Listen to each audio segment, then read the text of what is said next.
It is from the 4th century that this feast of the chair, the throne, the seat of Peter has been celebrated.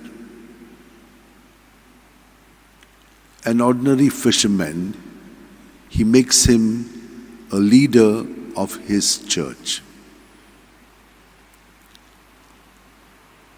And he has got this responsibility to teach and to take care of the flock,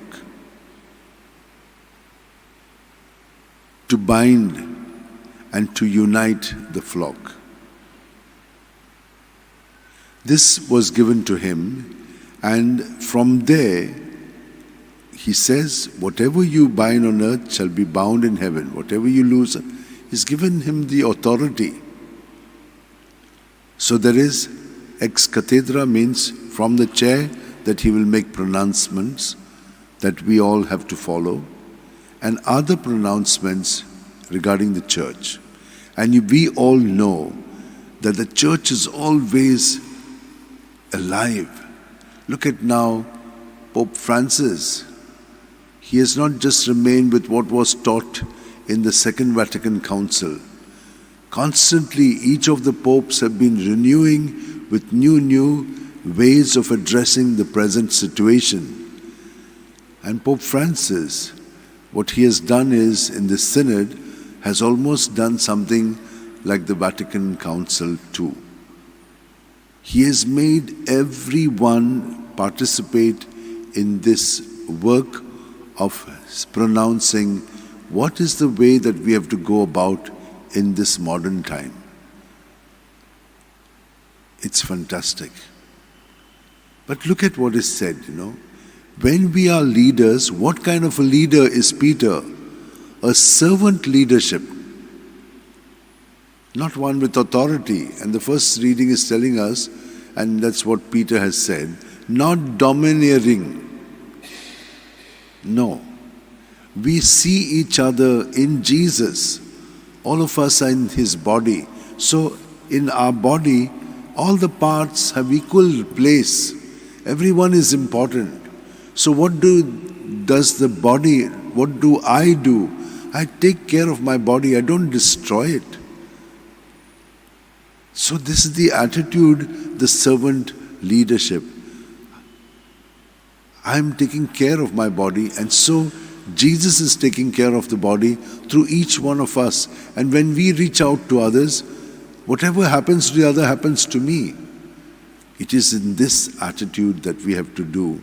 Not domineering, I'm better than you, you're not better than me. This type of comparison cannot come if we have this vision of life. And that's what Jesus has told us. He has shown us how we have got to reach each other. And each one of us will be responsible in the measure we understand who we are in Jesus. Who is Jesus to us? Who is Jesus to you? It is in that way that you will be loving the others. If you have not understood this, then you're still not yet found the truth that will set you free from these bondages that we put ourselves into when we are living self-centered lives. My dear sisters and brothers, all of us are wonderful because we are made in the likeness and image of God. So let us conform to that by remaining surrendered to Jesus, who is dwelling in us. He's not somewhere there. He's in the core of our being. And we can just relate to Him, surrendering everything to Him. So let us do that. Hold your hands like this. Close your eyes and be present at every moment. He is renewing us. We are never the same. And every time we should not remain stuck to anything, but surrender it so that the newness can continue to make us live more fully at every moment, through Him, with Him, and in Him.